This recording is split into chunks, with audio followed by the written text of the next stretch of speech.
Bonjour à tous et bienvenue dans ce nouveau numéro des essais Passion. Aujourd'hui, on essaie le Ford Ranger en version Raptor. Allez, je vous montre tout ça.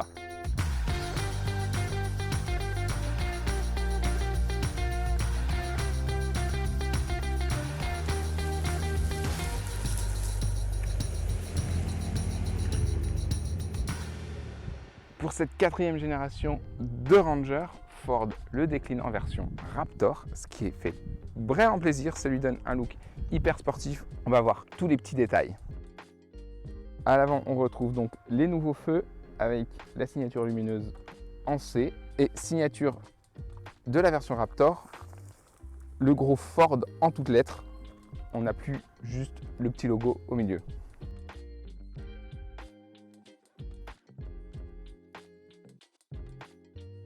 Au niveau du moteur, on retrouve un V6 3 litres de 295 chevaux. Alors, c'est bien, mais franchement, c'est un peu juste. Le Raptor est quand même très lourd.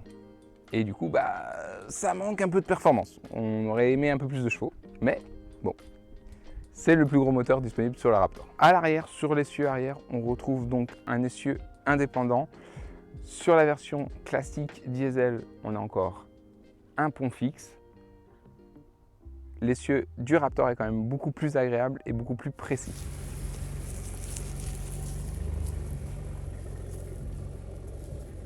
On retrouve sur le coffre l'immense logo Ford qui intègre la caméra de recul avec le petit logo Raptor. On retrouve des feux full LED avec un dessin. Regardez bien, on va voir à l'intérieur des petits détails qui rappellent ça. Et le cœur de l'action, le double pot d'échappement qui fait un très joli look.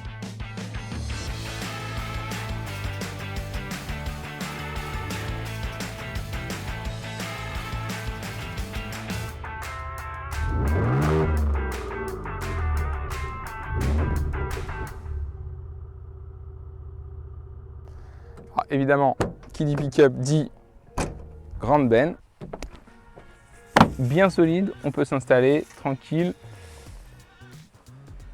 Elle est hyper accueillante. On a quand même de la place. Évidemment, c'est pas la plus grande du marché, mais elle accueille déjà pas mal de trucs. Pour plus de sécurité, on a un volet électrique qui vient recouvrir la benne. Petit détail très intéressant, à l'arrière directement de la benne, on a une prise 12 volts ainsi qu'une prise 230. Allez, maintenant qu'on a fait le tour un petit peu de l'extérieur, je vais vous montrer ce que ça donne à l'intérieur.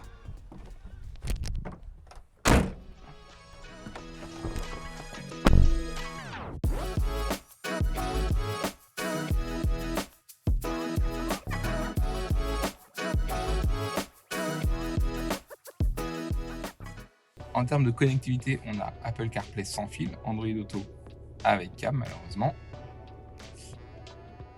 On a énormément de réglages du véhicule possible. L'écran est vraiment de bonne qualité, l'interface est très intuitive.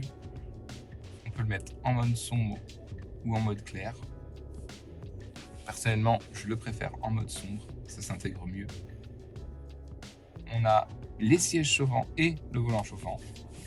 Que demander de plus? On a un petit chargeur à induction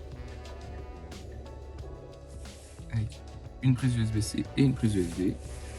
Il y a un petit côté très sympa, c'est que le design de l'aération rappelle les feux arrière et les petits nids d'abeilles là rappellent la calandre à l'avant. On a un petit bouton sur le volant qui nous permet de régler le bruit du pot d'échappement, ce qui nous permet d'être discret quand on part de chez nous en mode silencieux ou quand on veut vraiment s'amuser, aller partir sur des sons un peu plus sportifs.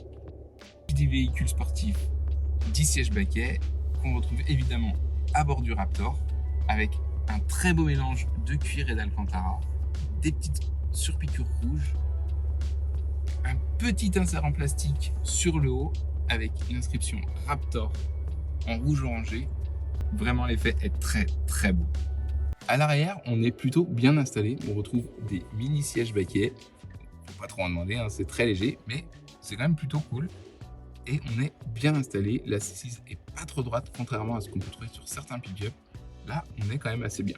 Je dirais pas qu'on ira faire des longs trajets sur autoroute à l'arrière, mais c'est plutôt quand même pas mal. Petit détail quand même, vu le gabarit du véhicule, on s'attendrait à avoir plus d'espace aux jambes. C'est correct, mais c'est un peu juste.